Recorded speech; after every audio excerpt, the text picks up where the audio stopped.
Bonjour et bienvenue dans ce nouveau numéro du temps d'une bande-annonce. C'est un numéro consacré à Sinners, réalisé par Ryan Coogler avec Michael B. Jordan, Miles Keaton ou encore Hailee Steinfeld. Dans les années 30, durant la Prohibition, deux jumeaux, Elijah et Elias, reviennent dans leur ville natale pour laisser leur passé trouble avec la pègre de Chicago derrière eux et redémarrer leur vie. Mais ils découvrent qu'une menace encore plus grande les y attend. Sinners souffre de gros problèmes de rythme, avec le passé des jumeaux qui n'est jamais montré mais seulement suggéré, ou bien le récit qui prend le temps pour que l'on s'attache à ces personnages bien qu'assez nombreux, le film pose plutôt bien ses bases, mais ça n'aurait eu d'intérêt que s'il s'en était tenu à n'être qu'un film d'époque et non un film fantastique. Car quand l'élément surnaturel se met concrètement en place, tout ce pourquoi le récit a pris son temps n'a globalement plus aucun intérêt. On se demande même pourquoi une fois passé l'extermination des morts vivants, il revient sur une lutte très terre-à-terre avec l'ancien propriétaire des lieux. Trop souvent, le récit stagne ou traîne inutilement. Par exemple, le besoin d'être invité pour que des vampires puissent entrer quelque part les oblige à négocier leur entrée dans le club. C'est amusant, malheureusement, cela réduit l'attention à un moment où le spectateur n'attend plus que l'escalade de la violence étant donné la tonalité très sérieuse affichée par le film.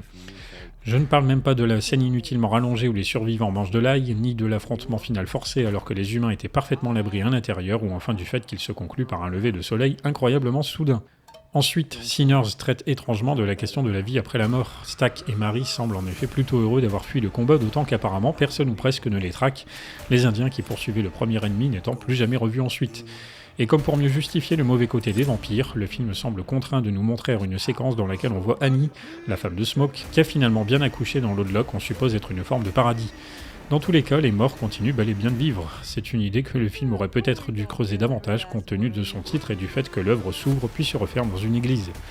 Idem avec le fait que la musique puisse transcender l'espace et le temps, cela donne lieu à une belle séquence très cinématographique au milieu de l'histoire, mais cette autre bonne idée se contente de n'être simplement qu'une explication à l'apparition des créatures. Film de vampires sur fond de ségrégation raciale, Sinners repose sur une dualité qui éparpille plus l'identité du film qu'elle ne l'enrichit car les deux parties ne se nourrissent finalement pas l'une de l'autre. La première est intéressante, mais laisse un goût d'inachevé, tandis que la deuxième, plus décomplexée, s'avère très décousue.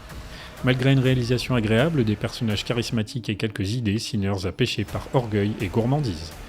Merci de m'avoir écouté et n'oubliez pas, le temps d'une bande-annonce reviendra.